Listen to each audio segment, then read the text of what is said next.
और चंद्रमुखी बासु ने यहां की विलक्षण प्रतिभा का प्रकाश बिखेरा है। इसी क्षेत्र में देश की आजादी के लिए शहीद हुई माता स्वरूपा मातंगिनी हाजरा ने नारी शक्ति का सबसे बड़ा आदर्श प्रस्तुत किया है। मैं इस धरती का वंदन करता हूं। ये मेरा सौभाग्य है कि आज इतनी बड़ी संख्या में आप सभी बीजेपी को आशीर्वाद देने आए हैं। आपका ये उत्साह साफ साफ कह रहा है, बंगाल में इस बार बीजेपी सरकार, बंगाल में इस बार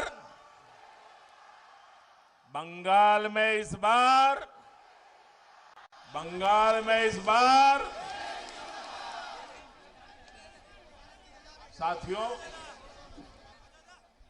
ये मैं क्यों कह रहा हूं कि इस बार बीजेपी सरकार? बंगाल के उज्जवल भविष्य के लिए इस धरती पर हमारे 130 के करीब कार्यकर्ताओं ने अपना जीवन न्योछावर कर दिया ताकि बंगाल आबाद रहे। मैं ये क्यों कह रहा हूं? मुझे गर्व है मेरी पार्टी के पास दिलीप घोष जैसे अध्यक्ष है।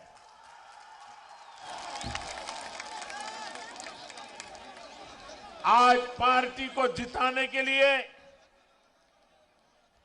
पिछले कई वर्षों से दिलीप घोष न चैन की नींद सोए हैं, न दीदी की धमकियों से डरे हैं। उन पर अनेक हमले हुए, उनको मौत के घाट उतारने की कोशिशें हुई, लेकिन वो बंगाल के उज्जवल भविष्य का प्रण लेकर के चल पड़े और आज पूरे बंगाल में नई ऊर्जा भर रहे हैं। और इसलिए मैं कह रहा हूं कि इस बार बीजेपी सरकार। साथियों, खड़गपुर के इस क्षेत्र में मिनी भारत की झलक मिलती है। भारत की विविधता, अलग अलग भाषाओं बोलियों की ताकत यहां देखने को मिलती है। खड़गपुर का इतना लंबा रेलवे प्लेटफॉर्म भारत की पहली आईआईटी इस भूमि का गौरव बढ़ाते हैं। भारतीय रेलवे को मजबूती देने में यहां के लोगों का बहुत बड़ा योगदान रहा है। इस ऐतिहासिक भूमि पर मैं आप लोगों को अशोल परिवर्तन का विश्वास दिलाने आया हूं। अशोल परिवर्तन। आपने कांग्रेस के कारनामे देखे हैं, वाम दल की बर्बादी को अनुभव किया है और टीएमसी ने आपके सपनों को कैसे चूर चूर किया, पिछले 70 साल में यही देखा है। मैं बंगाल वासियों के कहता हूं, आपने 70 साल तक अनेकों को अवसर दिया है। हमें 5 साल का मौका दीजिए, हम 70 साल की बर्बादी को मिटा करके रहेंगे। बंगाल के मेरे भाइयों बहनों, एक एक बार आशीर्वाद दीजिए, एक बार आशीर्वाद दीजिए, हम अपनी जान आपकी भलाई के लिए खपा देंगे। सेवा का अवसर देखिए, हम कैसे अशोल परिवर्तन लाकर दिखाते हैं। आपके जीवन की एक एक दिक्कतों को दूर करने के लिए हम सभी दिन रात मेहनत करेंगे। यहां जंगल महाल के इस पूरे क्षेत्र में कृषि की व्यवस्थाओं को सुधारा जाएगा। इस इलाके में सिंचाई सुविधाएं बढ़ाई जाएगी। कोल्ड स्टोरेज का नेटवर्क बढ़ाया जाएगा और इसका यहां के आलू पैदा करने वाले किसानों को भी लाभ होगा। हम छोटे उद्योगों को आगे बढ़ाएंगे, उनके लिए भी सभी प्रक्रियाओं को आसान बनाएंगे। हम इस क्षेत्र में स्वास्थ्य सेवाओं को सुधारेंगे, गांव-गांव में सड़कों का विस्तार करेंगे। हम इस क्षेत्र में शुद्ध पानी की समस्या को हल करेंगे। हर घर में पाइप से साफ जल पहुंचाएंगे। हम आदिवासी वनवासी संस्कृति की रक्षा के साथ उनकी भाषा, उनके गौरव को एक नई ऊंचाई देने के लिए प्रतिबद्ध है।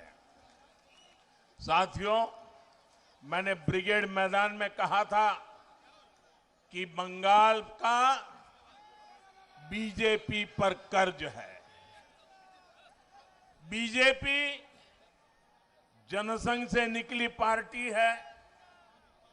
जनसंघ के जन्मदाता नाम की, जनसंघ जन्मदाता जन्मदाता नाम की,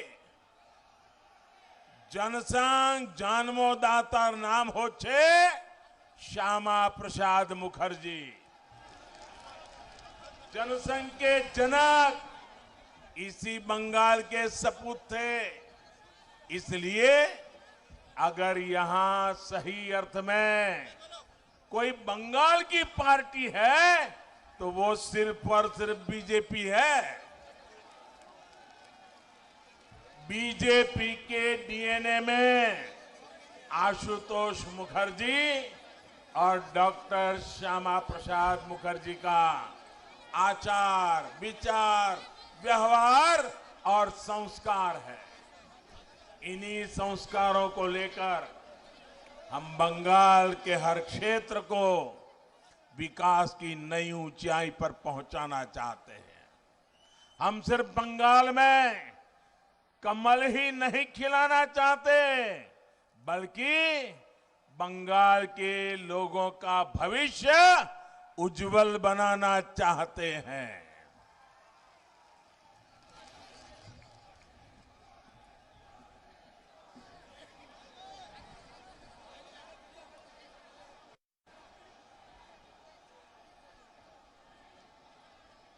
साथियों, जहां जहां राज्यों में बीजेपी सरकारें हैं, वहां केंद्र और बीजेपी की राज्य सरकार मिलकर के डबल इंजन की ताकत के साथ जनता जनार्दन की सेवा में लगे हुए हैं। आप मुझे बताइए, अगर कहीं कोई गाड़ी, कोई बस कीचड़ में या गड्ढे में फंसी हो, अगर उसको बाहर निकालना हो तो सारे पैसेंजर नीचे उतर करके एक दिशा में धक्का मारते हैं कि नहीं मारते हैं? मारते हैं कि नहीं मारते हैं? लेकिन आधे पैसेंजर आगे से पीछे की धक्का मारे और आधे पैसेंजर पीछे से आगे धक्का मारे तो कीचड़ से गाड़ी निकलेगी, गड्ढे से गाड़ी निकलेगी। सबको एक ही दिशा में करना होगा ना। बंगाल में भी दिल्ली की ताकत और बंगाल की ताकत दोनों इंजन एक दिशा में लगेंगे तब जाकर के बंगाल ये बर्बादी से बाहर निकलेगा। हम सबका साथ, सबका विकास और सबका विश्वास के मंत्र के साथ काम कर रहे हैं। लेकिन यहां पश्चिम बंगाल में दीदी, ये दीदी विकास की हर योजना के सामने दीवार बन करके खड़ी हो गई है। आपने दीदी पे भरोसा किया, लेकिन दीदी ने आपको दुर्नीति दी, आपके साथ विश्वासघात किया कि नहीं किया? विश्वासघात किया कि नहीं किया? आपके सपनों को चूर चूर कर दिया कि नहीं कर दिया? 10 साल में बंगाल को बर्बाद किया कि नहीं किया?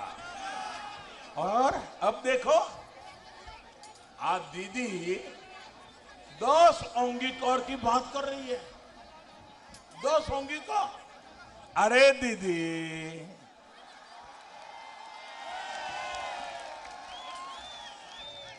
बंगाल के लोगों ने आपको 10 साल सेवा का अवसर दिया था, लेकिन आपने उन्हें लूट मार से भरे 10 साल दिए। आपने उन्हें 10 साल का भ्रष्टाचार दिया। आपने उन्हें 10 साल का कुशासन दिया। साथियों, आप मुझे बताइए, यहां केंदू पत्ता बेचने के लिए भी कट मनी देना पड़ता है या नहीं देना पड़ता है? कट मनी देना पड़ता है कि नहीं देना पड़ता है? आदिवासियों को भी देना पड़ता है कि नहीं देना पड़ता है? गरीब को भी देना पड़ता है कि नहीं देना पड़ता है? मजदूर को भी देना पड़ता है कि नहीं पड़ता है? बंगाल में ये कट मनी का सिस्टम बंद होना चाहिए कि नहीं होना चाहिए? ये बर्बादी जानी चाहिए कि नहीं जानी चाहिए? साथियों, आप में से कुछ लोगों को शायद पता होगा, कल रात को 50-55 मिनट के लिए व्हाट्सएप डाउन हो गया, फेसबुक डाउन हो गया, इंस्टाग्राम डाउन हो गया। लोग अधीर हो गए, चिंता में पड़ गए, सबके मन में सवाल खड़े हो गए। 50-55 मिनट के लिए हुआ था, लेकिन सब कुछ हो रहा था, क्या हो गया? लेकिन भाइयों बहनों, दुनिया में तो 50-55 मिनट ये सोशल मीडिया की कुछ चीजें डाउन हो गई। यहां बंगाल में तो 50-55 साल से विकास ही डाउन हो गया है, विश्वास ही डाउन हो गया है, सपने ही डाउन हो गए हैं, संकल्प भी डाउन हो गए हैं। मैं आपकी अधीरता समझ सकता हूं।